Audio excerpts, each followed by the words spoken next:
संसार में स्त्री पुरुष गृह कुटुंब के लोग मनुष्य का तब तक सहयोग करते हैं जब तक उनको आशा रहती है कि इसको बचाया जा सकता है, और जब देखते हैं कि अब ये बिल्कुल मरणासन्न है, इसको हम बचा नहीं सकते, तो वे ही लोग प्रार्थना करने लग जाते हैं कि हे प्रभु अब तो इसको उठा लो, और नहीं तो उसी हालत में उसे छोड़कर अपने अपने काम में लग जाते हैं, कोई किसी का नहीं है।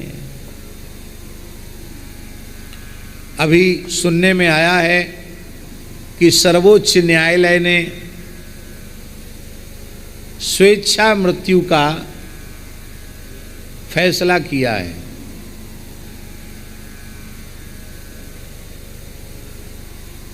विदेश में तो शायद पहले से ही था कि कोई व्यक्ति अपने जीवन से परेशान है तो स्वेच्छा पूर्वक मृत्यु का वर्ण कर सकता है, लेकिन हमारे वैदिक सनातन हिंदू धर्मशास्त्र के अनुसार स्वेच्छा मृत्यु का कोई विधान नहीं है। यह देव दुर्लभ मनुष्य जन्म भगवान ने अत्यंत कृपा पूर्वक, अहेतु की कृपा पूर्वक हमें प्रदान किया है। पता नहीं हमारे जीवन की कौन सी श्वास भगवत स्मृति कराने वाली बन जाए और वह श्वास हमें आवागमन के चक्र से मुक्त कर दे, नहीं कहा जा सकता। इसलिए कभी किसी मरणासन्न व्यक्ति के निकट बैठकर भी उसकी मृत्यु की कामना नहीं करनी चाहिए। उसको श्रीमद् भगवद गीता सुनाओ, उसे विष्णु सहस्रनाम सुनाओ, उसे भगवन नाम सुनाओ, उसे भगवत चरणामृत दे, उसे गंगाजल मुख में दो, उसके परलोक में के निमित्त दान पुण्य उसके निमित्त करो, ये तो अच्छी बात है, लेकिन वो मर जाए ऐसी कामना कभी नहीं कर। ये हमारे धर्मशास्त्र में निषेध है।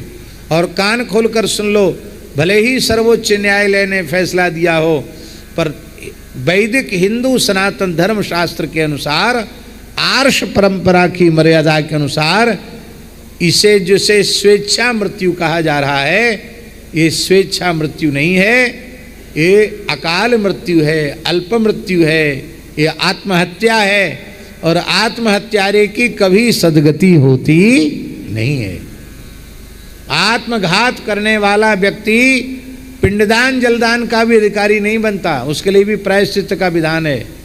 अंत्येष्टि का महाराज जी क्या करें, माता जी लिखा है जो अपने आप सुसाइड कर लेते हैं, अपना आत्महत्या कर लेते हैं, उनके लिए हमारे धर्मशास्त्र में लिखा है चांडाल को बुलाकर उसको बाहर फेंक देना चाहिए। जिस व्यक्ति ने इस देव दुर्लभ भगवान की कृति को नष्ट किया है वो वो अंत्येष्टि का भी अधिकारी नहीं है।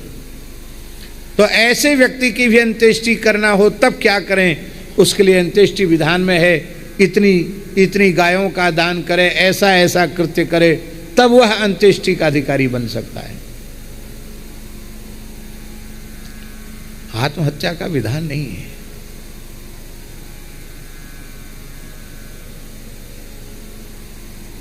क्या आत्महत्या करने से, स्वेच्छा मृत्यु वर्ण करने से क्या दुख की निवृत्ति हो जाएगी? अरे दुख की निवृत्ति तो अज्ञान की निवृत्ति से होगी, अविद्या की निवृत्ति होगी, अज्ञान की निवृत्ति होगी, मोह की निवृत्ति होगी तो दुख की निवृत्ति होगी। विशुद्ध ज्ञान की प्राप्ति होगी, विशुद्धा रसरूपा प्रेम लक्षणा भक्ति की प्राप्ति होगी, तब दुख की निवृत्ति होगी। भगवत चरणारविंद की प्राप्ति होगी तब दुख की निवृत्ति होगी, और आत्महत्या करने से दुख की निवृत्ति होगी। आत्महत्यारे तो भयंकर प्रेत योनि में जाते हैं।